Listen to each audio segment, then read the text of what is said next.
2021, the Breast Cancer Baddies took Orlando, Florida by storm for its inaugural Baddie Ambassador Retreat. For the first time since its 2019 launch, the women who helped fuel the mission of For the Breast of Us met in person to laugh, learn, and love on each other. From our first dinner together, you could tell we were already in sync.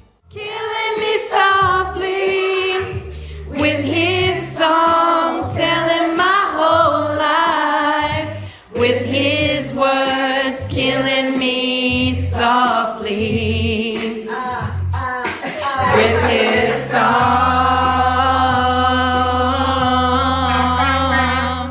We kicked off the retreat honoring our sisters who are no longer with us with Mexican flowers. And despite the flood of poolside portraits on the gram, we actually spent our first full day together learning how to overcome imposter syndrome, acknowledging unrealized dreams, learning new ways to use social media for advocacy, and strategizing on ways we could better support women of color affected by breast cancer. But the Baddies didn't just come to work, they came to work. With the help of Ride the Wave Photography and Studios, the ladies got dolled up and struck a pose for our annual branding photo shoot, showcasing the beautiful diversity that makes up our unique community. Our final night together, we celebrated 2 years online with cake, serenades,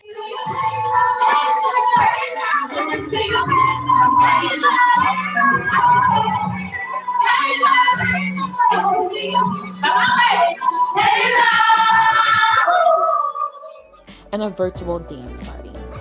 In one short weekend, we worked hard, played hard, and created memories that will last a lifetime. But none of it would be possible without our headline sponsor, Breast Implants by Mentor, and our incredible list of supporters. Thank you for believing in the vision and for allowing us to blaze the trail with the first breast cancer retreat for women of color.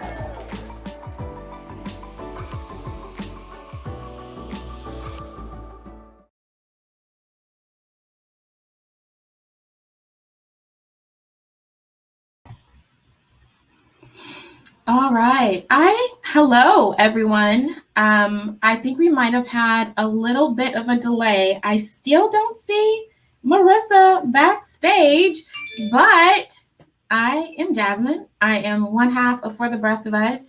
I think we had a little delay. It looks like we might have disconnected from Facebook for a minute. So if you can see us, do me a favor and put it in the chat so we know that we're streaming live from our Facebook page.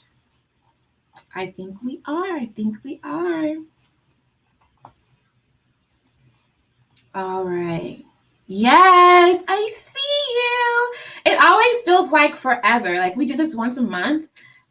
We could probably do this once a week if we had the time, but we don't really. And it always feels like forever, though, when we come back on here. So I'm excited to be here tonight.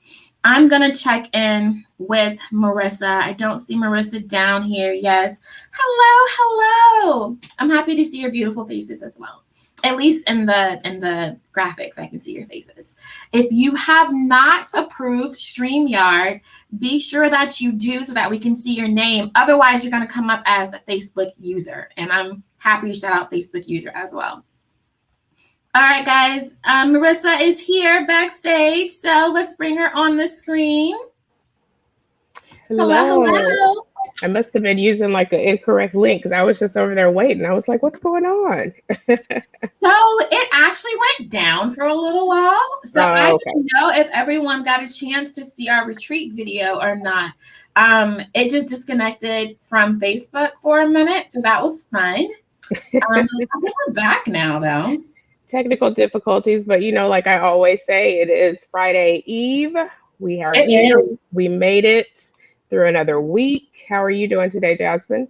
I'm doing great. It's insane. It's insane. Crane. Yeah. Crazy and insane is what that is. And crane. It's been crazy.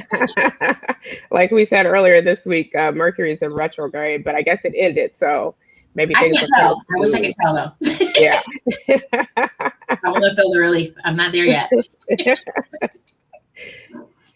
But today is gonna be great. I see you have your For the Rest of Us shirt on. I have mine on too. Oh, that's funny. I was gonna wear that one too, but I couldn't find it. So I was like, let me just throw on something real quick. But we're still repping the brand, just so everybody knows. You can get these shirts in our shop. If you just go to shop.breastofus.com, you can get any shirts. We even have tanks now because you guys know it's hot. There's like a heat wave going on. So any of the shirts that you see, and we may have a special discount code for you as well. Just stay tuned and we'll send that out to you.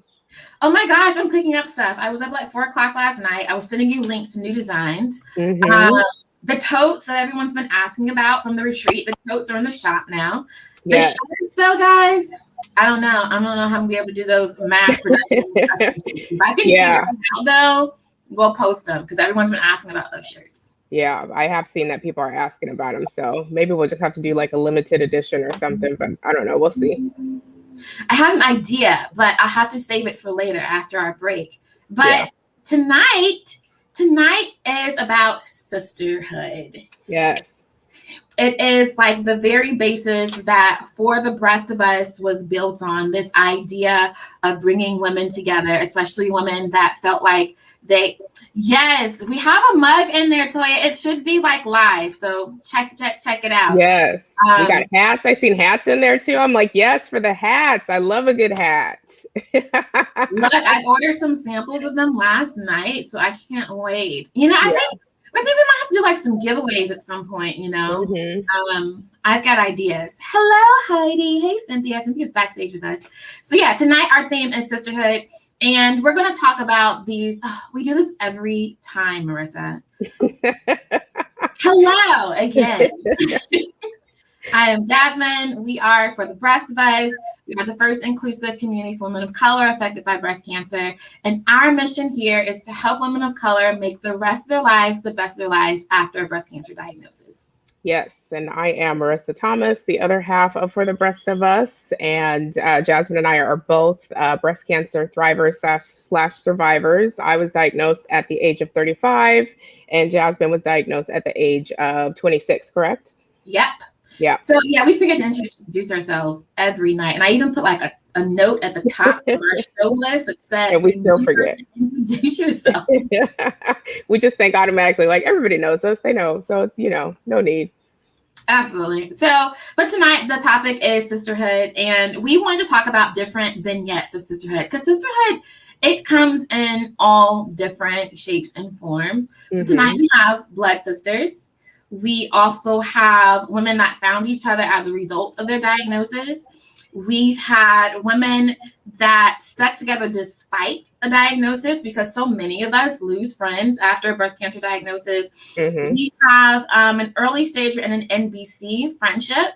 And then the last thing is more of a topic rather than like someone's going to come up here and put someone on blast. But failed sisterhood too, because that does happen. It does. It definitely does on many different facets. So I'm glad that we're talking about all of these different relationships because they all mean something collectively together. So it should be a great conversation this evening. I'm excited. We have a full house. So you want to go ahead and kick off our first couple and we'll just go right down the list. Yeah. So first up, we have our Baddie ambassador, Flatty Baddie, Jenny, and her sister, Denise. They are blood sisters. Jenny is a Flatty Baddie who was diagnosed with stage 1, grade 2 invasive ductal carcinoma. After completing active treatment, she found the energy to focus on advocacy and education. Jenny wants to bring attention to disparities in breast cancer diagnosis, treatment, and outcomes between white women and women of color, and to normalize flat closure options after mastectomy. And then Jenny's sister, Denise Humphreys, is her younger sister. She and Jenny both have double jointed thumbs, as well as some other shared sibling traits. Denise has 2 young children and teaches bar classes for Pure Bar. Denise can eat Mexican food every day. I can too, girl.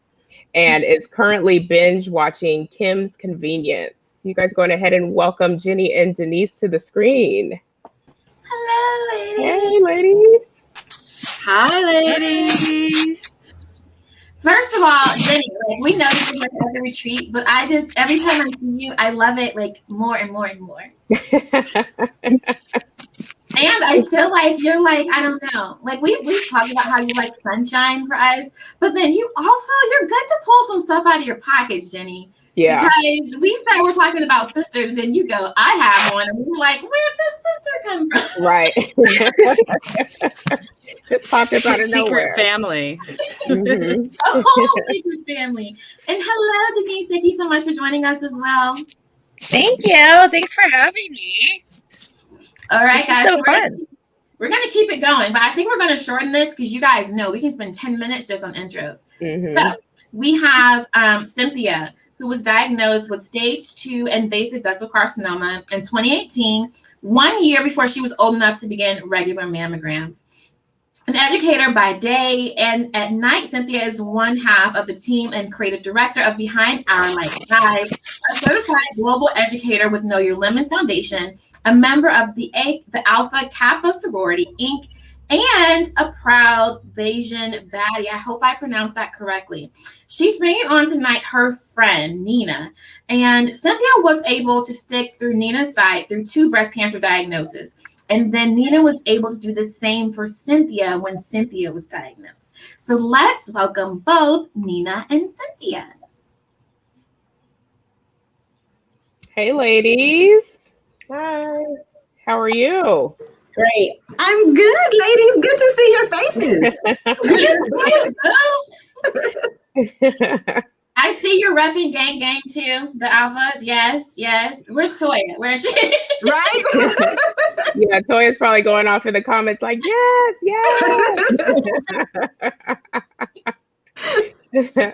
All right. And next up, we have Trish and Tiffany. They're both breast cancer survivors or cancer survivors and the host of Hip Hop Happy Hour, which airs Fridays at 6 p.m. Eastern on Instagram. They feature real talk, hot jams, and good times, and they are great supporters of For the Breast of Us. So go on ahead and welcome these ladies onto the screen. What's up, ladies? Hi, ladies. Oh my good. We get to be guests. We love it. So Tiff, I just realized as we brought this on, like we've been doing this for a little over a year. You are our very first accomplished baddie to grace the Baddies Talk backstage. Yes. I'm so honored to be here in the presence of such like amazing women. So thank you so much for having me. I'm so honored. We're And now we get to interview you guys because you guys are always interviewing other people. Love being here. Thanks, you guys. And then last but certainly not least, highlighting the friendship between an early stager, myself, and an NBC baddie, I'm bringing on our lovely CJ. We met really quickly at the YSC Summit, my very first YSC Summit. And I think I don't even think we made eye contact. It was like, there's a girl and here's a girl, and that was it. And it took about a year later for us to connect in person. And we've kind of been like tied at the hip ever since. And CJ is not only one of my very, very best friends, she is also our marketing assistant. So now like we have a team now beyond Marissa and I. So we're going to welcome CJ to the screen. Were you ready, CJ?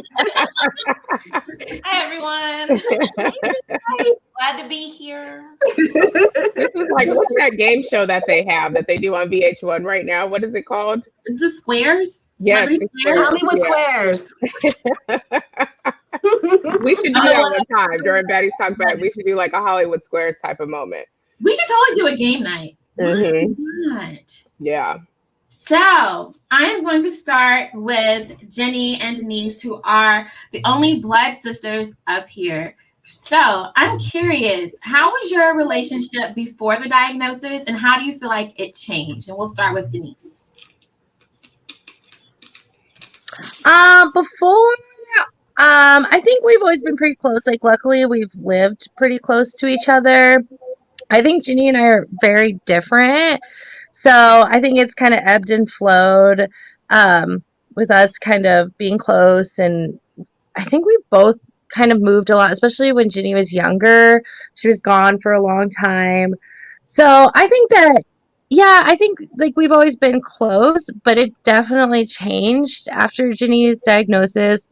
I mean, because obviously it's just kind of hits you like real life. It's like, okay, I didn't know that this is something that, we're going to have to tackle. So it puts things into perspective and all the petty stuff moves away. So there is a big shift. I think part of it is also just growing older. I think, I mean, we're not too far in age. I think we're only about 4 years different in age, but we both have, who's the older become sister? mothers. And I think we've both had such major turning points in our life within the last few years. I think it's a culmination of that.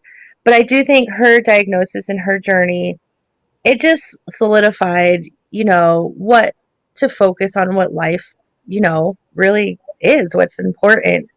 Because we get so distracted, like stupid stuff, and you get caught up on it. I mean, we would squabble, I would say. um, Even in adulthood, but I think I'm pretty lucky to have Ginny because we've we've always been pretty close, and it's just gotten deeper for sure. Yeah. Now, who's the older sister and who's the younger sister? Well, obviously, I'm the younger. No, I'm kidding. Yes, I'm the older one, but it's only 3 years. 3 years, No, Steve. I mean, Aging yeah, more. yeah. I mean, yeah. She's older. I guess 3 years. Yeah. So did it freak you out at all when you first found out that she had breast cancer? Oh yeah. It definitely.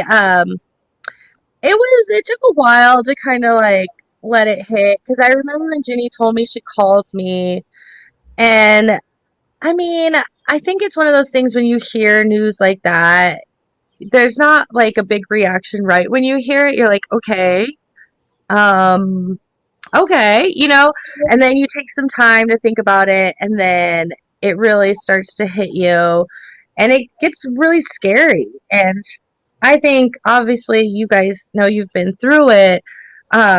I've only seen it on the outside, and it's hard because you feel like you have no control. And I'm one of those people that's like, I want to take care of this, but this is a situation where I can't take care of it at all.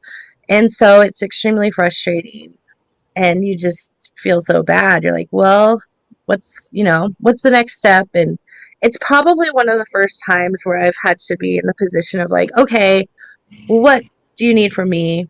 And then trying to research what is my role? Like, what am I supposed to do in this position? Yeah. Like I said, it basically kind of like life hits you. You're like, oh, okay. This is my focus. And it's a totally different thing that I would have thought, would happen.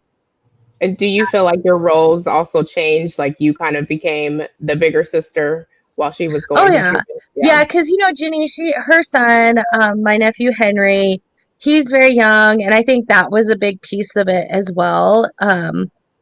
It's like, okay, I don't want you to think about all the other things. You don't have to worry about Henry. He can just come over whenever. We'll get food whenever.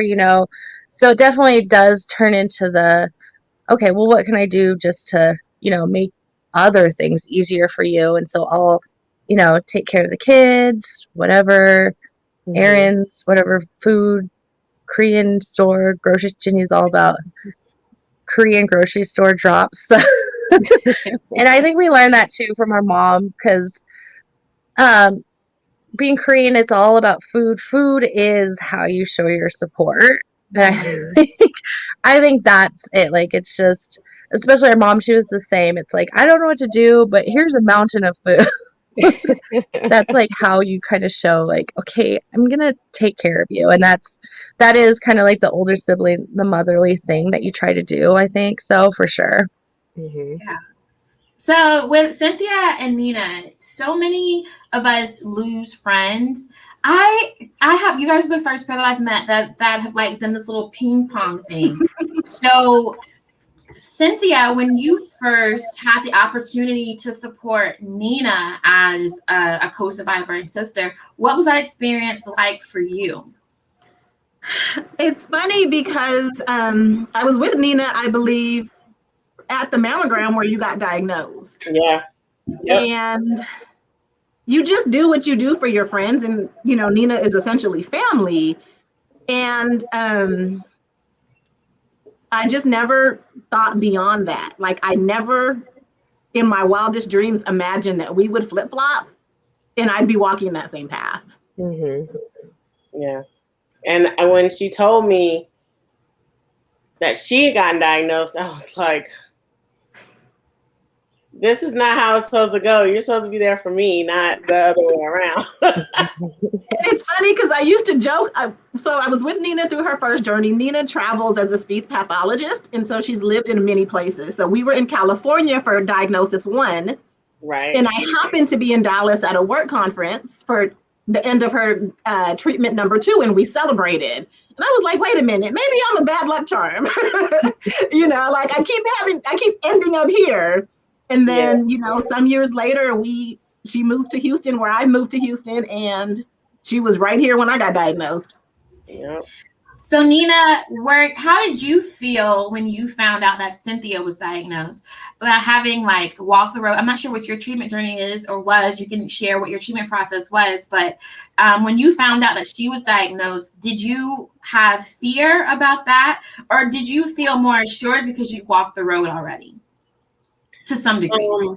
To some degree, I was sad. I was upset because, you know, you never want anybody else to join this club. I mean, you just don't want to be in this sisterhood. And to know that she walked that journey with me, I'm like, okay. Then I was like, okay, so, you know, because you've been there with me. But just in case you forget, I'm right here with you to let you know what's the real.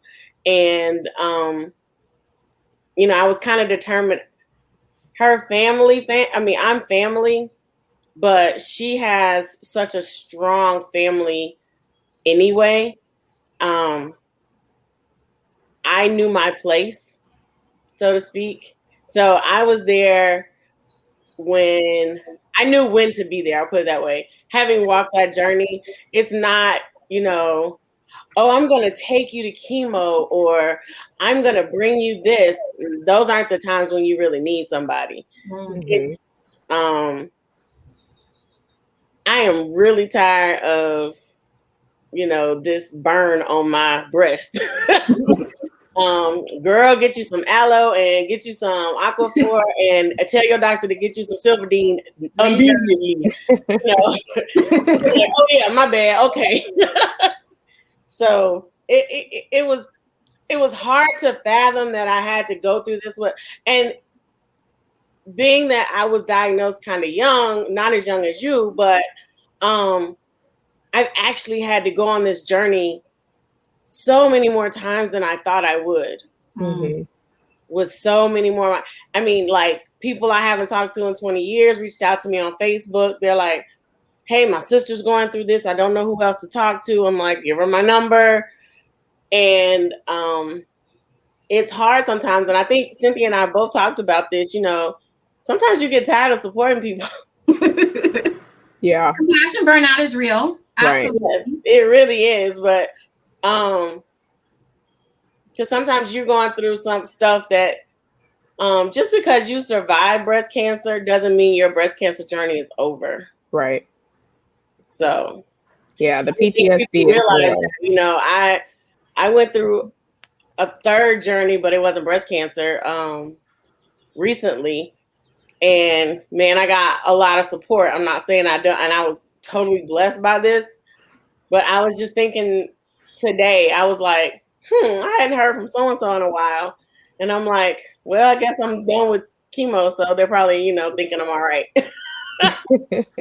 And I will say though, with Nina's third diagnosis, that's after mine now, supporting her is vastly different. I will never forget sitting at her chemo, you know, and I was like, wow, it's totally different now having been through it. Mm-hmm. And being a supporter. Like it was jarring, you know, like I've done it a million times with her, but you know, flipping when you're on the other side. Yeah. Yeah. Because you're sitting there and you're like, damn, I know what they're going through. Oops, excuse me. I know what she's going through. But don't say nothing because she'll be looking at you like, really? So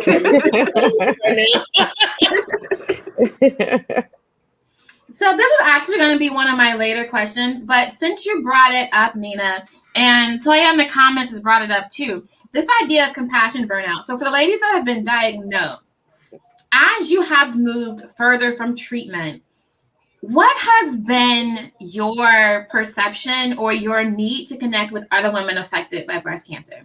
For myself, I think very early on when I felt alone before I had community, I was very intense. Like I want to host support groups and I want to be here and I want to be there and I want to be there. But the further I get out, the further I actually want to be from that support group space most times. For me, I want to be, this is one of the reasons like I post in the group sometimes, but most of the time I just kind of observe. As I've gotten further away from treatment, I really want to be more on the facilitation of how to help more women that are being diagnosed after me, but I don't necessarily want to be in like the one-on-one phase. Now, CJ, we've had this conversation several times about what it's like to have people reach out to you. And it's not, I think sometimes people can take that very personal when you limit your access. But I don't think it's very personal. Sometimes I think it's more of like a personal care, a self-care thing to say, I can't keep reliving this every time someone reaches out to me. Mm-hmm. So for CJ, I know like I send people to the group, they're bound, there's 1,000 women in that group. They're bound to find someone. So as you've gotten further out from your metastatic breast cancer diagnosis, though it's something that you live with, what's kind of been your need to keep re-engaging in the community? Ew, that's a tough one.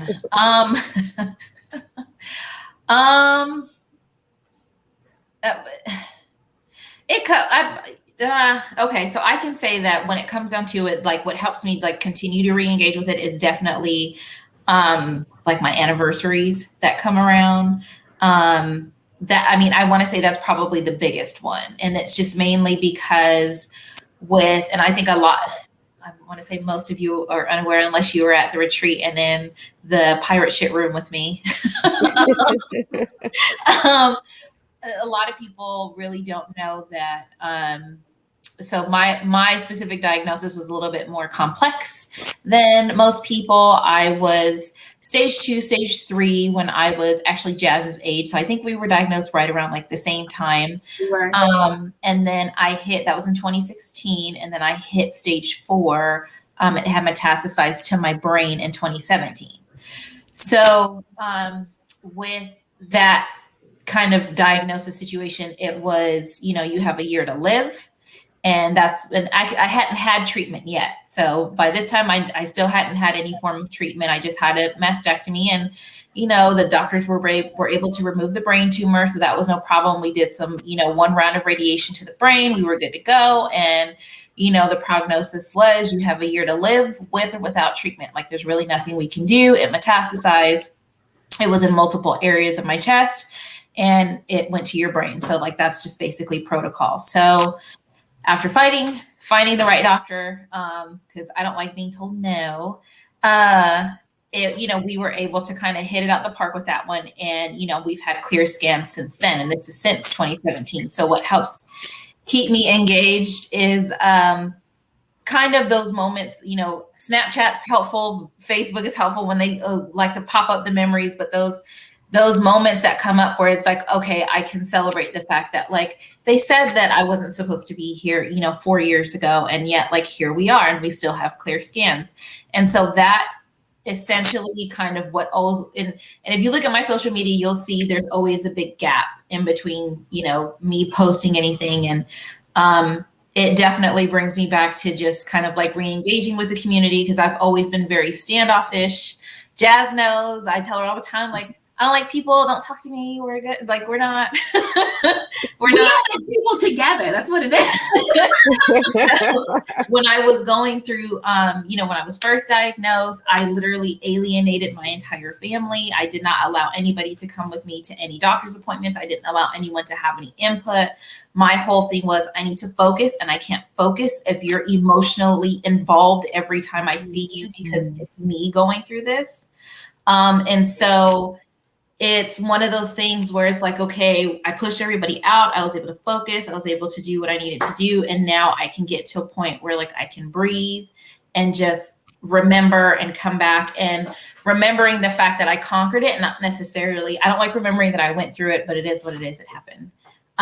So yeah, definitely that helps to keep me engaged within the community, because at the end of the day, you know, I do want to share some form of hope for the women of our community, especially women of color. And, I like to share my story when it's like a private setting, simply because I want people to know kind of the journey that I went through was a really difficult one. And it had a lot to do with various factors. And me being a woman of color was one of them. So it's one of those things where it just, every year, about 3 times a year, you'll see me post significantly, just to, remind people that it's possible. And sometimes you do have to advocate for yourself. And sometimes you do have to tell the doctors like, well, I don't believe what you're saying, and I don't agree with what you're saying, and just kind of push that forward. And it helps when I'll have women who have messaged me, who their moms were diagnosed, their sisters were diagnosed, they are diagnosed, and they're just like really scared. And they're just like, it's tough to take on in general in the beginning. So I definitely, anniversaries help keep me engaged, because if it wasn't for them, then I'd be like, what are you talking about? What cancer? I never had a cancer. Never happened. Yeah. So Tiffany and Trish, you guys, you came together. Was it breast cancer that brought you guys together? Is that how you connected? What's your story? Tell us about your friendship origin story. Okay, you want me to do it? Okay. So we've told this story a lot, so I think I have this memorized, but we actually met at a Breasties Friendsgiving event in 2018. And to set the stage, I was in the middle of radiation at that point. I was diagnosed in 2018. And so I was still like pretty new to the community and my journey. And I felt like I was just like living, breathing, like all things, like connecting to people, to kind of piggyback on your point, Jasmine, about like at the beginning, you're like, I want to meet all the people and I want to do all the things. And so I went to a Breasties Friendsgiving, and I really didn't know many Breasties at that point. And Trish happened to be there. Shoni was also there at that event. So I met Shoni at that same event. Shout out to Shoni. Hey, Shoni. But Trish and I connected there, and we were kind of like, yeah, she's cool. I'm cool. And then we sort of kept like bopping into each other's DMs, like every so often, with like, whether it was like a lyric or something funny, or we're like double tapping on pictures. And then finally we're like, we need to host a Breasties karaoke event. And then COVID hit. Like literally we were talking about doing something like karaoke, because we're both really into music, and we're like, let's do like a big karaoke event and just like get lit, and it'll be so fun.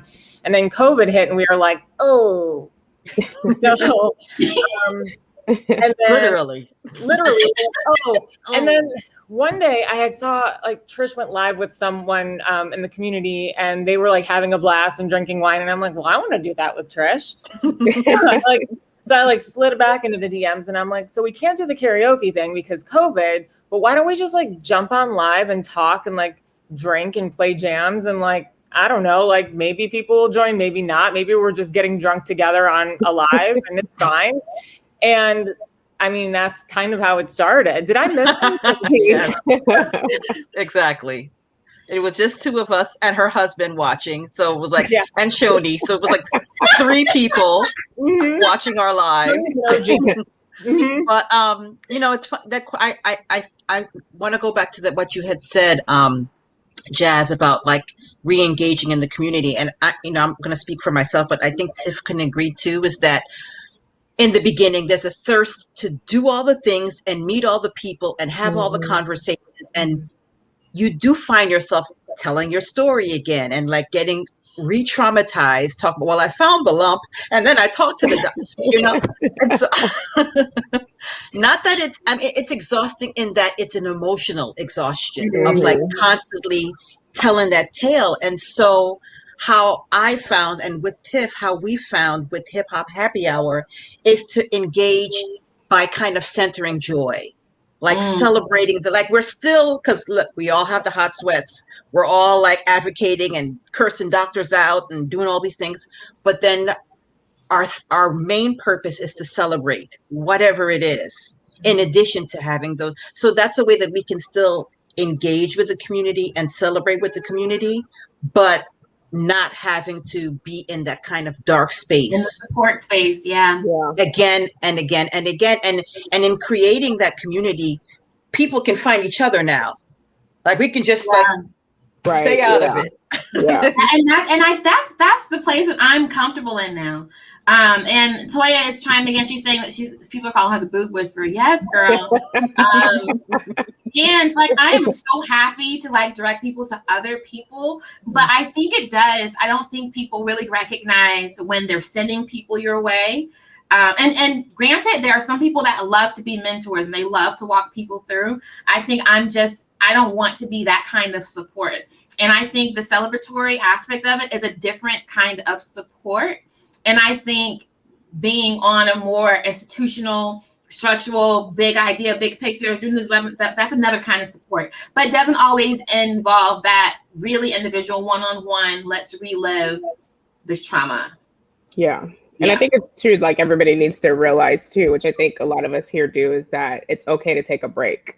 Oh, yeah. The community. It's okay to like separate yourself and be like, you know what, I'm just going to take a step back for a minute, disconnect, have my own time. So then that way, you don't get so burnt out, because it's easy to get burnt out really quick because everything moves so fast. And we talked about this before, guys, and I actually went ahead and did it. Separating out my Instagram. I know oftentimes there are women from the Baddies group that request me my friend, and I would not accept the request, because what's happening is that my newsfeed started to become new diagnosed all the time, cancer all the time. It's a lot.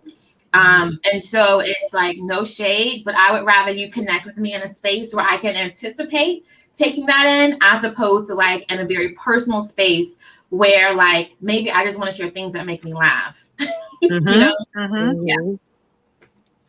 So back to our question, because we're good to go off topic. Well, actually, we have a little break. So tonight is about sisterhood, and I am part of the Metastatic Breast Cancer Alliance. And even though some women on here are not, most of us are all allies to the breast cancer, to the metastatic breast cancer community. And they are actually trying to get some participation for a really important research project right now. So really quickly, we're going to do a little promo for this survey, and we'll be right back.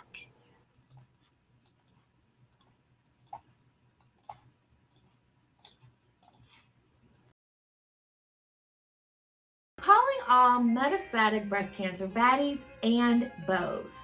Become an acronym for Black Experience in Clinical Trials. Calling all metastatic breast cancer baddies and bows. Become an acronym for Black Experience in Clinical Trials and Opportunities for Meaningful Engagement is a Black-led project by the Metastatic Breast Cancer Alliance. And we're looking for Black women and men with metastatic breast cancer to complete a short anonymous survey about their knowledge of clinical trials. Whether you participated in a clinical trial or not, your thoughts can help lead to an increase in participation with Black patients with metastatic breast cancer by helping researchers implement the things they learn by listening to their voices. Increased representation of Black patients in clinical trials not only gives our community access to more innovative treatments, it can also lead to more effective treatments.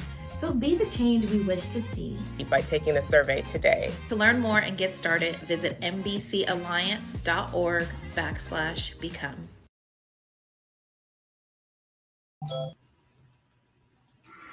Now, I don't know if that was laggy for you guys, but it was laggy for me. Either way, guys, I don't leave the stream, right? But after the stream, we're gonna actually just post it in the feed, but we're also gonna post a video. And we need you guys' help. We've seen the power of the Baddie community with the research project that we're doing with Summer Consulting. Mm-hmm. They were blown, they had like 300 people that wanted to do a phone interview. This is a 15-minute survey, and they are severely under the number that they need. And it's for Black women and men, and it's being led by a Black researcher and a Black metastatic breast cancer patient.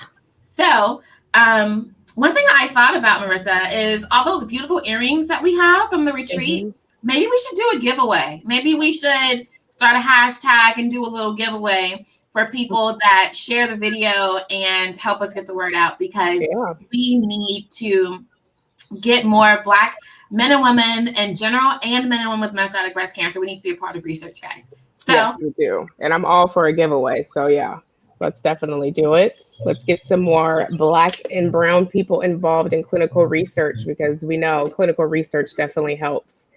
That'll progress a lot of people's lives, further along.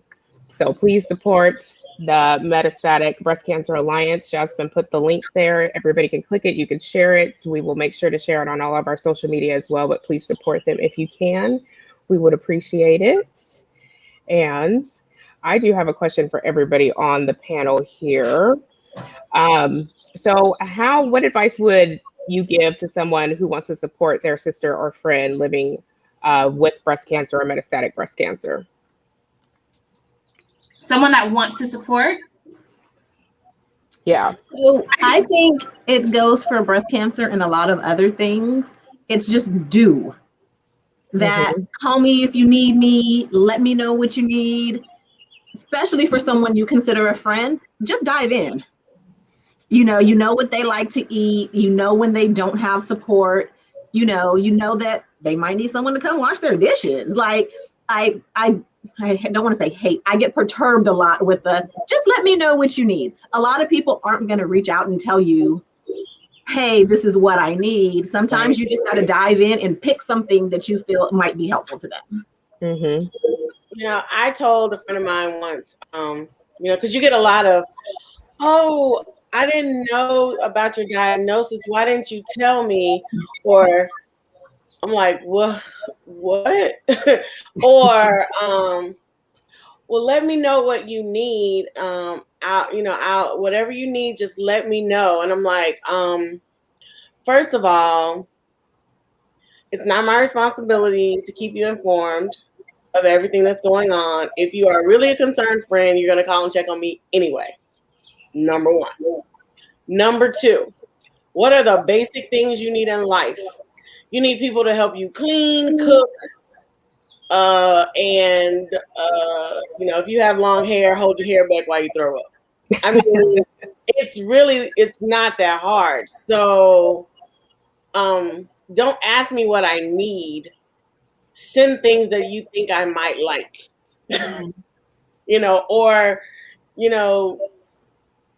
I try not to, and I tell people all the time, I don't need anything. I have medicine and I have doctors.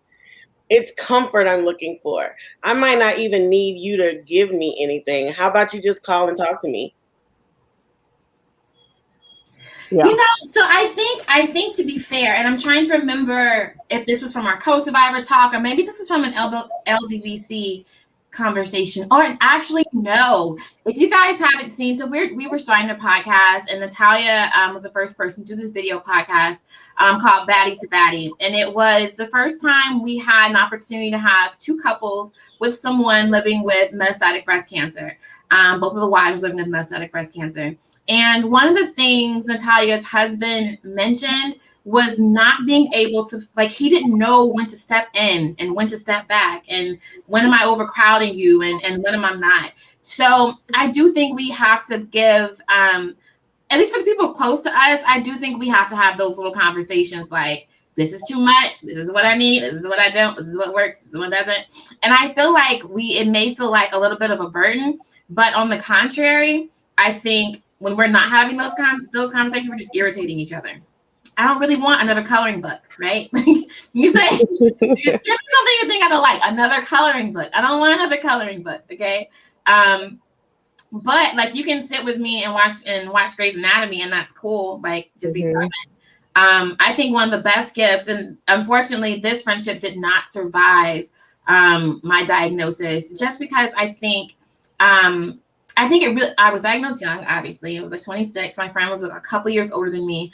And I think it freaked her out so much that she wanted me to live in a bubble. And she wanted to hold me with kitten gloves and just go sit down and don't do anything. And that's just not who I am. So I'm just like, girl, I got to go do this. I want to do this. I want to make this happen. Like, I'm going to rest when it's time to rest sometimes. But one of the best gifts that this friend gave to me was permission to feel how I felt. And I think in any relationship, the co-survivor and survivor relationship, or the patient and co-survivor, I think that's one of the greatest gifts you can give each other. You don't have to be responsible for my feelings, and I don't have to take on the burden of yours. But I want you to know it's okay to be scared right now because I'm scared. You know what I mean? Mm-hmm. Yeah. I think like one thing that I learned too with Ginny is that I think like when you're like a friend or supporter, you automatically just want to throw out all the platitudes and like toxic positivity. It's just kind of that's something that I noticed that happened constantly, and I probably did that as well. And I kind of like what you said about just let them be that, even if it's like, I don't want to deal with like your positive encouragement. And I can kind of understand that now. And I think that was probably like the biggest like instinct as a friend, to just start throwing out a bunch of positive things, but it doesn't come off as genuine, Mm-hmm. I would say the same thing if you're a woman of faith. Like, I'm a woman of faith. And I don't think I ever became so conscious of what it feels like for people to throw the Bible at you when you're having a hard time. And for me, it felt like, you don't really care how I feel. You just don't want me to talk about it. All things work for the good, those who love the Lord. Like, I know that, but right now, this sucks. And I don't need you to tell me that God is good right now. Like, I just need a minute to sit with it, and I can talk to God later and we can reconcile. But I don't think like it's a platitudes. It is, but it's also sometimes, and I get worried about this in the Facebook group as well. Like, community is important, sisterhood is important, but there have been times where women would say something and I turn the comments off because I don't want us to throw faith or platitudes at people, because I think that's a response to our uncomfortability with what's happening. We don't know what to say, and so we hope that this sprinkle of positivity will make you feel better, and then we wash our hands when someone may really need a therapist. Someone may really be going through depression, and that's so much bigger than a Bible verse or fight like a girl. You know what I mean? Mm-hmm. Yeah, for sure. I think, Trish, you had made a post about that. I think it was yesterday, kind of on the same realm of what Jasmine was just talking about people just being like, okay, well, God is good, and he gives his toughest battles to, his best soldiers. And it's like, yeah, we get that. But at this moment, sometimes it's like, I don't need to hear that right now. I need, sometimes you could just be quiet. Like, just with my best friend, when I was going through treatment, she would just come over and just sit with me because she knew I didn't want to talk. I was angry. And she just wouldn't talk. And then she'd be like, okay, I'm going to leave. And I'm like, yep, that works for me. I could just be here in silence. Silence is sometimes just the best. Just somebody there in their presence could just be, that does a whole bunch than anything else that you could actually say. And like, it's good to check in, but doing things that have nothing to do with breast cancer where you don't have to talk about it, that's kind of cool too. Yeah. I will say that that's something that, and unfortunately, our friendship didn't survive, but it was something that I actually had to teach a friend of mine because, I was, for me specifically, my whole thing is talk to me like normally. Like, don't treat me like a patient, right? So like, as as my co-survivor, my partner in crime within the situation, like don't treat, like I have to be reminded every appointment, every blood draw, every time, like anything, like I'm reminded every day, all day, like just give me some normalcy for like a second. And that was something I had to teach my friend, because she had a really bad habit of like constantly reminding me throughout conversations of that. And it's like, stop. Like, I had to, and I told her nicely, like, like, you got to stop. And, I know that I'm sick. I know that this is what could happen to me. I don't need you to repeat it. I'm hearing it all day when I go to the doctors. Let's, and I think that helps a lot, especially with the fact that your life is, turned completely upside down and you have absolutely no control over what's going on and what's to come. So it's just, I've seen it work with myself and others. It's just, keeping some form of normalcy. Just treat me like you normally would. Give me a moment where I can just feel like none of this is happening, even if it's just for a moment, or just feel like, it's happening, but it's not that bad because we're just going to continue life. That's important. And I think that's what's helpful. Nina has always been my ride or die. And then, of course, life-changing baddie retreat. And there's so much you can say that people that, of course, your baddies relate to. But then there's so much that doesn't need to be said, And so then that both of those are so very important, because Nina's been with me, marriage, divorce, all of these journeys. And so sometimes, and it was funny because when you first asked about like sisterhood, and I almost kind of forgot because Nina's a friend. Yeah. You just happen to have breast cancer along the way, And so, but you do need both of those dichotomies, the people who really get it, and then the ones that you don't even need to say it to, Right. I so love how you put that you guys are like friends. You just happen to have breast cancer along the way. Somebody asked me, like, how did I feel about the saying breast cancer is a season? I said, I think that's misleading. I said, like, let's think of life as a library. Breast cancer is not even a chapter. Breast cancer has its own series of books. But the beautiful thing is that it's not the only series of books in the library. It's not this thing that just kind of comes and goes, though. It ebbs and flows. But I love that idea. It's not the journey. It's part of the journey. Absolutely. Yeah, I think one of the best visits I had with anyone, a friend came over and we watched TV, but then we started playing some like Uno, like just to get away, because I can't do anything too complicated because brain fog is, y'all know. Yeah. I made the mistake of telling people I wanted jigsaw puzzles. I couldn't put no puzzle together. I got like 15 puzzles right now, and I was like, maybe now I can start doing it. But I was like, then I literally pulled it out. I tried, and I was like, oh, I can't do this. I can't do this.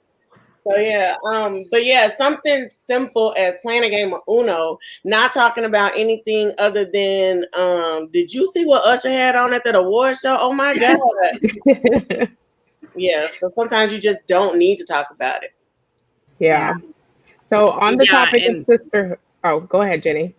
I was going to say how I think all of this ties to sisterhood, and like if you were a sister, a close friend with somebody, then I'm tending to give them a lot of grace and forgive any awkwardness. Like if you come in and your best friend and your sister, whether blood or not, is diagnosed or has something crazy going on, like don't be afraid to go in and be awkward. Like, yeah, you might make the platitudes or whatever, and maybe your friend will correct them. But I think that what was most hurtful are those people that I thought were my sisters, but they just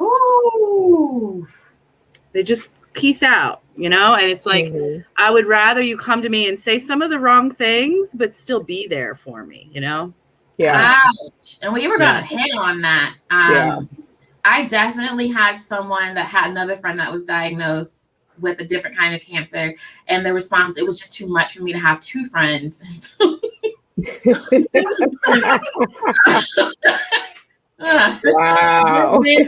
For me, it was, and this is absolutely no shade, it's just the truth, my blood sister. It became an experience where my experience became more about her feelings than about what I was going through. And I think, like, for anyone as a co-survivor, I think that's one of the most selfish things that you can do is to not give the person that's like you're going through it, but it's not the same track. Like it's parallel, but it's not the same track. And when you start to go to them without how, like, I'm so sad and scared for you, and everybody give me all this attention, because it's like, it's horrible. It's horrible. And I think that's right along the same lines of the people that disappeared, the sisters or the people that you thought were sisters, honestly, because they weren't. Or maybe that their chapter just ended. But yeah, that really sucks as well. Yeah. So on the topic of sisterhood, this is for everybody here on the panel, including Jasmine and CJ. So how important are these relationships that you have built with each other, or that, even for Jenny and Denise, that, you grew up as sisters? How important were these relationships to be cultivated and for you to keep having them, go on and on? Because even just for me personally, I met, a young woman named Christina when I was diagnosed. And, unfortunately, her cancer returned and it metastasized and she passed away. But that short time that I knew her impacted my life so much, even to this day. So I can only imagine what it's like, being able to, Jasmine and CJ, you guys to, be close, or like, Cynthia and Nina, both of you being diagnosed, Tris and Tiffany, Jenny and Denise. Like, I have a younger sister who's 2 years younger than me too. So I can actually touch on each one of these relationships. I'm just wondering, how important are they, whether you met beforehand or if you met after your journey or during it? I think, I'm sorry. I think for me, most days I forget that CJ is a metastatic baddie. Until we talk about cancer stuff. But most of the time we don't talk about cancer stuff. And I think the nature of our relationship is that when we're together, we just enjoy being around each other and talking so much. Like, I feel like we're gonna ride to the wheels fall off. Like, we're just gonna have a good time together. But then I do like when you first start talking about it, I think about Shantae. Like, I'm really still having a hard time with that. But they do. Like, you will meet women in this community that will absolutely change your life forever. And even though we have some women that our friendship won't last as long as others because of metastatic breast cancer or all these other things in our lives, like, I don't know what I would do without a lot of those women. Like, I don't, like, Shantae, like, just being part of her life for a couple of years felt like forever, So I think it is invaluable to find someone that gets it without having to explain it, like you mentioned earlier, Cynthia. And like, again, like with CJ, where we get it when we need to get it, but for the most part, we talk about food. We eat a lot. Yes, we do. We eat a lot. Del Taco. Every hour Del Taco trip. Everybody's memory of me is food. Nobody remembers me other than with like some form of food.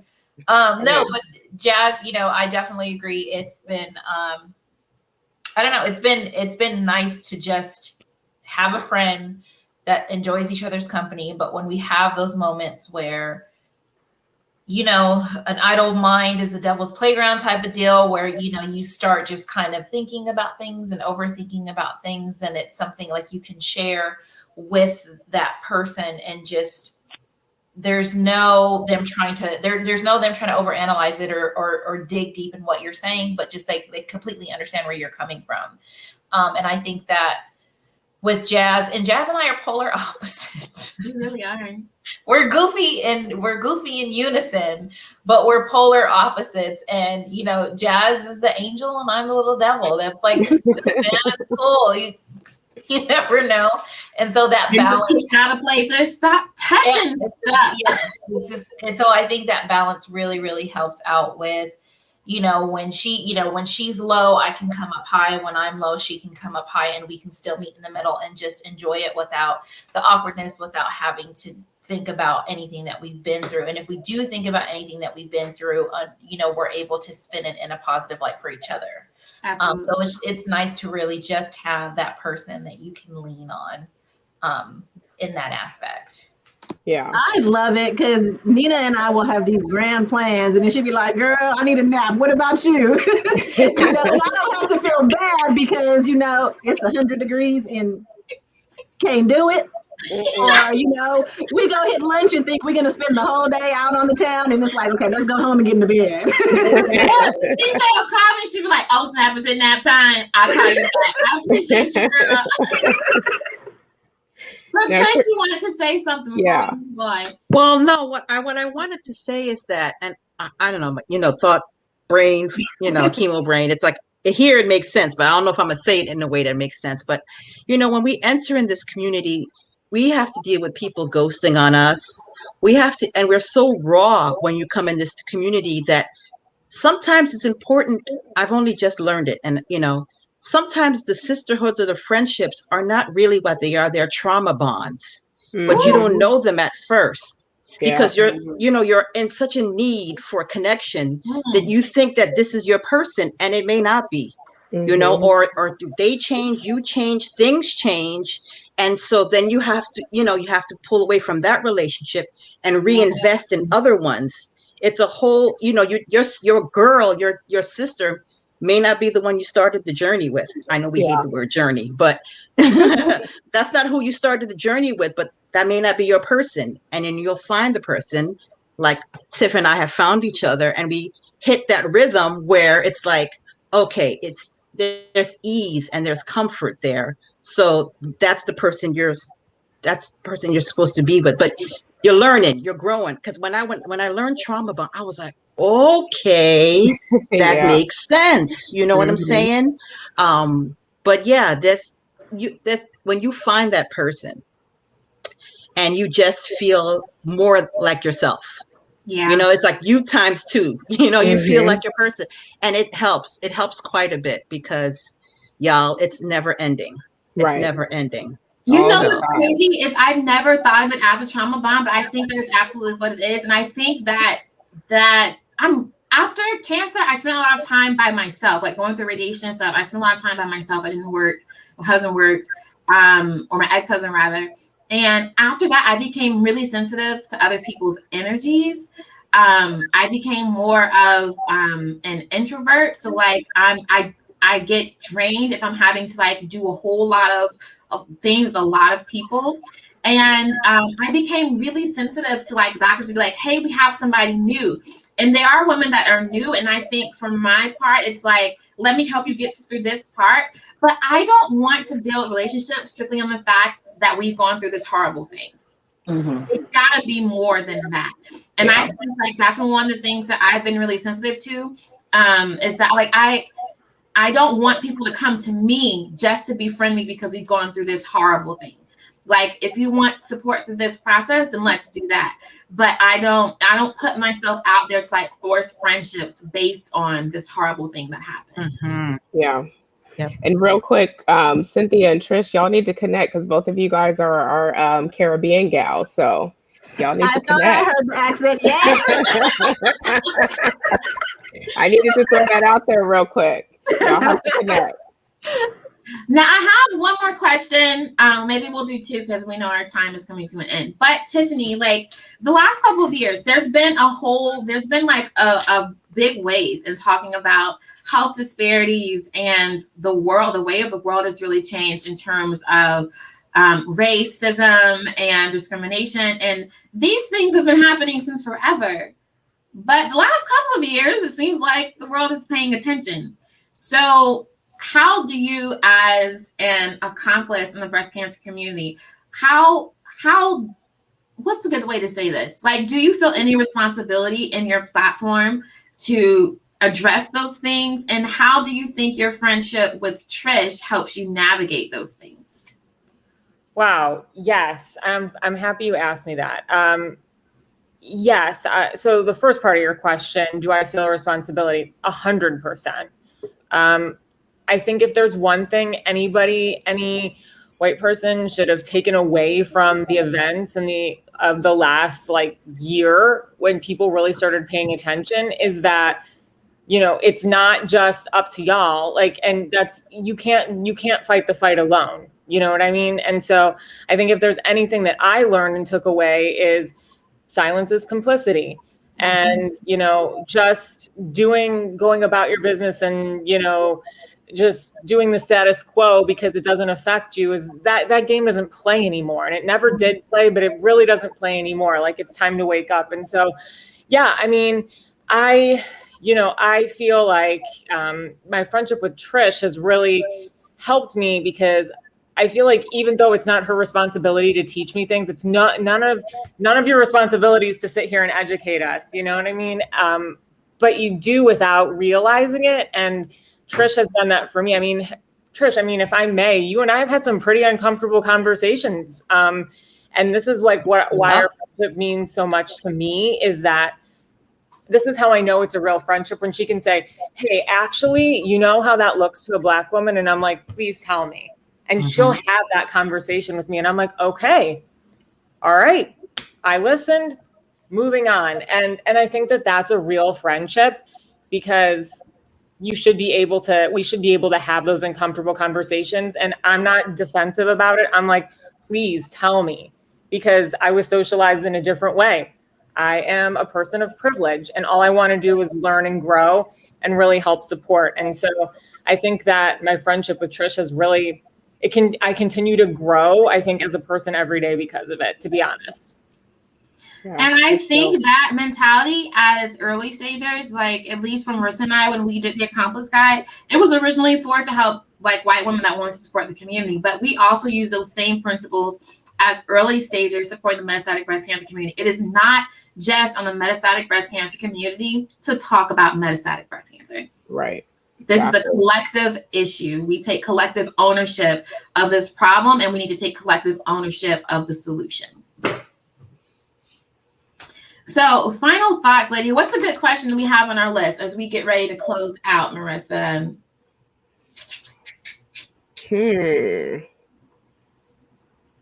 I'm trying to think of a good one. I mean, what's everybody, we'll go a little bit off, just a little bit, Jasmine. Let me go a little bit off topic, just a little bit. What's everybody's plans for the summer? Are you hanging out with your girls, your friends? Tiffany and Trish, are you traveling again? Yes. Hot girl summer. And by that, I mean hot flashes, baby. It's hot in Houston. We're the hottest, Cynthia. They don't even know. Yeah. Like people were texting me last weekend. It was Juneteenth. I'm right here in Houston. And they were like, girl, we doing this. I was like, it's hot outside. I'm sorry. They were like, what are you doing? I was like, staying in the AC, making sure my AC still works. That's all. I'm just chilling. I'm chilling for real. Mm-hmm. But every year, up until COVID, I went with a group of girls who are actually online now. What's up, my sisters? We go to Essence every year, and we haven't been in 2 years, and like it's killing us. Yeah. So we're trying to plan something to just hang out together, be together, and have a hot girl summer on the inside.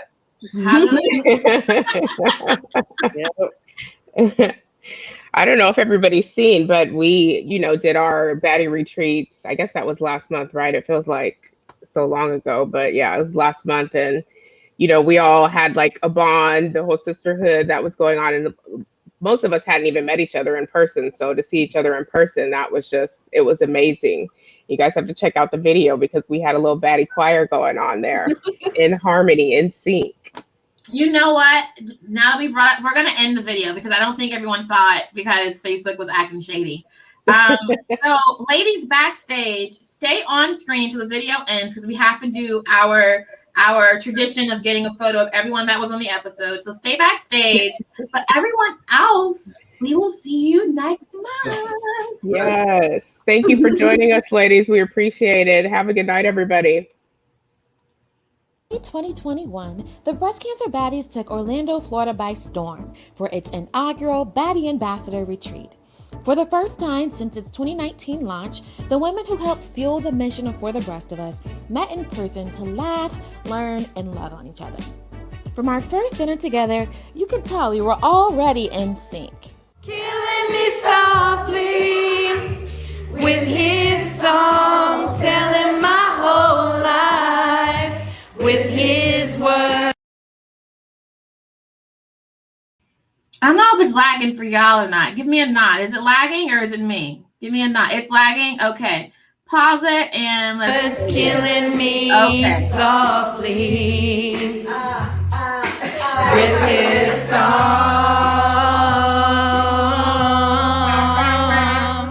We kicked off the retreat honoring our sisters who are no longer with us with Mexican flowers. And despite the flood of poolside portraits on the gram, we actually spent our first full day together learning how to overcome imposter syndrome, acknowledging unrealized dreams, learning new ways to use social media for advocacy, and strategizing on ways we could better support women of color affected by breast cancer. But the Baddies didn't just come to work, they came to work. With the help of Ride the Wave Photography and Studios, the ladies got dolled up and struck a pose for our annual branding photo shoot, showcasing the beautiful diversity that makes up our unique community.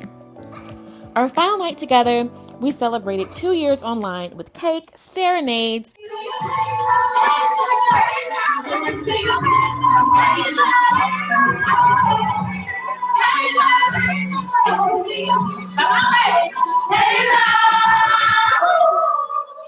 and a virtual dance party.